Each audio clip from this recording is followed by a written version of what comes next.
निकाल दिया जब टाइम 0 है, t इज इक्वल टू 0 पर y इज इक्वल टू 0 मान लिया बैक्टीरिया के number, t is equal to 0 पर बैक्टीरिया के number, y is equal to 0 मान लिया। समझ में आया? हाँ। अब log y nought is equal to c, यहाँ हम c की वैल्यू रख देंगे, तो log y is equal to kt plus में log y nought, log y nought. अब log वहाँ यहाँ लाओगे तो log y माइनस में log y nought is equal to kt, log y minus में log y nought is equal to kt। अब log m by n तो log y upon में y nought is equal to kt, log m minus n का formula लगाओगे तो log y upon में y nought is equal to kt। समझ में आ रहा है? हाँ। यहाँ पर ये kt की वैल्यू आ गई। अब आप यहाँ कहा गया है कि 10% जो बैक्टीरिया है वो इंक्रीज हो रही है। प्रॉब्लम में दिया गया है कि बैक्टीरिया के नंबर से 2 घंटे में 10% the number is increase by 10% in 2 hours, 10% in 2 hours में। तो kt की वैल्यू आपने निकाल दिया, kt की वैल्यू आ गई log y अपान में y नॉट। यहाँ पर kt की वैल्यू, t की वैल्यू 0 पर, y की स्टार्ट जब टाइम इनिशियली हम जो बैक्टीरिया के नंबर से y0 मान लेते हैं। अब इसके बाद कहा गया है कि जो 10% बैक्टीरिया जो है 2 घंटे में इंक्रीज हो रही है, 10% number of bacteria increase in 10%, ये दिया हुआ है यहाँ पर 2 आवर्स में, the number is increase by 10% in 2 hours.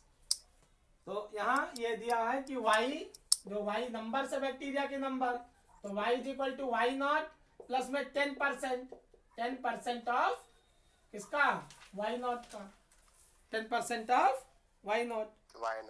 समझ में आया? हाँ। तो ये आ गया आपका y is equal to y nought plus 10% मतलब 10/100 इंटू में y, 0 0 कैंसिल हो जाएगा, तो y is equal to y nought plus में y nought by 10, y is equal to y0 और प्लस में 10, एलसीएम लोगे तो 10y प्लस में y तो 11y अपॉन में 10। ये हो गया आपका y की value, y is equal to 11y0 upon में 10। समझ में आया? कब? जब t इज इक्वल टू 2 है, t की वैल्यू 2 आवर्स है, उस केस में t is equal to 2 hours में। समझ में आया? हाँ। अब यहाँ पर हम वैल्यू पुट करेंगे, जो आपका log y क्वेश्चन था, log y अपॉन में y nought is equal to kt में हम ये वैल्यू रखेंगे, तो log y की जगह हम रखेंगे 11y0 अपॉन में 10 और y0 is equal to kt, y0 से y0 कैंसिल हो जाएगा, तो log 11/10 is equal to kt। ये आ गया log 11/10 मतलब log 1.1 is equal to kt। समझ में आया? हाँ। ये हो गया आपका 11/10 log kt या 1.1 t हो गया। ये अब यहाँ k इज इक्वल टू क्या आएगा, k की वैल्यू, ये तो kt, अब टाइम जब हम 2 रखेंगे ना 2 hours, t is equal to 2 hours यहाँ पुट करेंगे, तो log यहाँ 1.1 log 1.1 is equal to 2k, तो k बराबर क्या होगा 1/2 log 1.1, यहाँ 2 डिवाइड हो जाएगा, तो k की वैल्यू हमने निकाल दिया 1/2 log 1.1 आ गया, या 11/10 भी लिख सकते हो। समझ में आया? हाँ। ये हो गया k की वैल्यू। अब आपका इक्वेशन बन गया, जो स्टार्टिंग में आपका इक्वेशन था,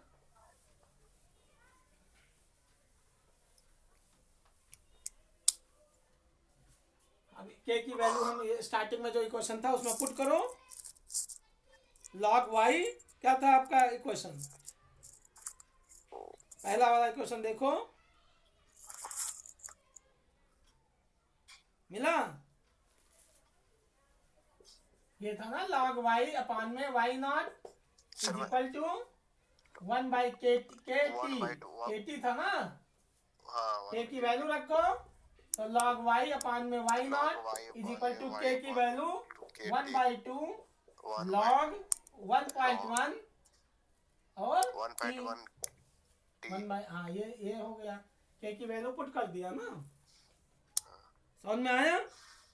हाँ अब 1 लाख से 2 लाख बैक्टीरिया हो गए 2 T1 लाख टाइम में। बैक्टीरिया हो मान लो T1 टाइम में 1 लाख से 2 लाख बैक्टीरिया हो गई। 1 लाख से कितना हो गई? 2 लाख 2 लाख हो गई। बैक्टीरिया। तो यहाँ पर हम वैल्यू पुट करेंगे तो लॉग 1 लाख से 2 लाख हो गए तो 2 लाख 2 lakhs अपान में 1 lakh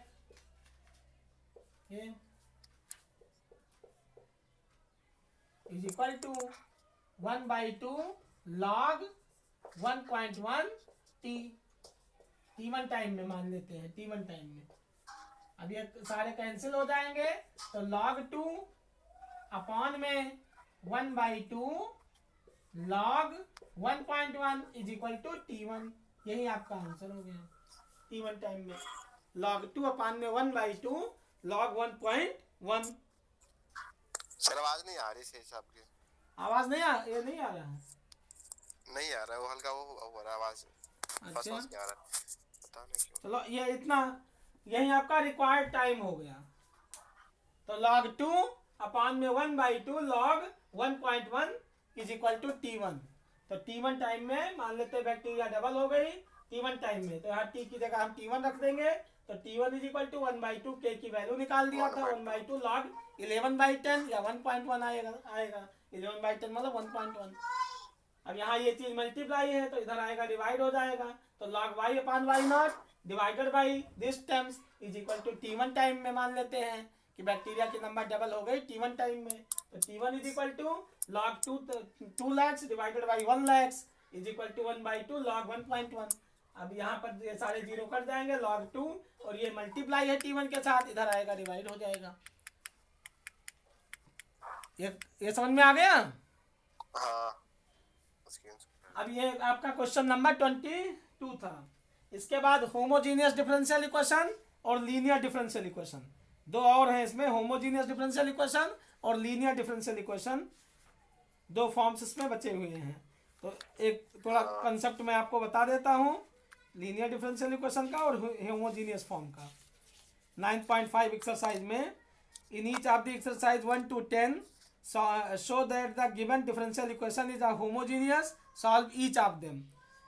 क्वेश्चन नंबर 9 पे एक्सरसाइज 9.5 पहले 9.6 कर लेते हैं। 9.5 के क्वेश्चन नहीं आएंगे, डिलीटेड हो गया है, होमोजीनियस फॉर्म हटा दिया है इस साल, कुछ सिलेबस डिलीट हो गए हैं ना। हाँ 9.6 सर। 9.6 आएगा, 9.6 निकालो। 9.5 भी करा दूंगा, आपको आगे ज़रूरत पड़ेगी, तो पहले 9.6 करा देते हैं। Linear differential equation for each of the differential equation given in exercise 1 to 12 find the general solution of dy by dx plus py is equal to q। जो लीनियर डिफरेंशियल इक्वेशन है उसका फॉर्म होता है dy by dx, दोनों को बता देते हैं, होमोजेनियस और लीनियर डिफरेंशियल इक्वेशन। तो इसका फॉर्म होता है लीनियर डिफरेंशियल इक्वेशन का dy by dx प्लस में py is equal to q। एक ये हो गया, दूसरा आपका dx by dy प्लस में px is equal to q। दो फॉर्म दिए गए हैं, dy by dx plus py is equal to q और dx by dy प्लस में px is equal to q। ये लीनियर डिफरेंशियल इक्वेशन के standard form है। अब हम एक क्वेश्चन यहाँ जैसे dy by dx, अब यहाँ हम इंटीग्रेटिंग फैक्टर निकालेंगे। Integrating factor is equal to होता है e की पावर इंटीग्रेशन p dx, ये इंटीग्रेटिंग फैक्टर हो गया।